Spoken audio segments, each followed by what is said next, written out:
Welcome, in front of me I have Samsung Galaxy A12s, and today I'm going to show you how Face Unlock works in this smartphone.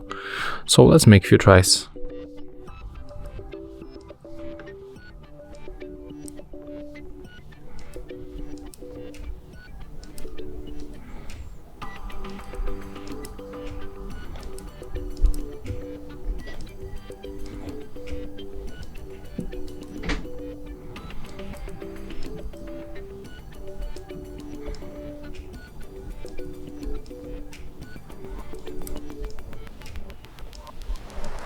So you can see it's really fast.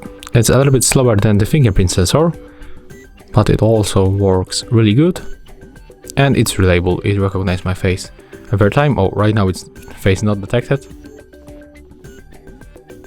Let's try right now.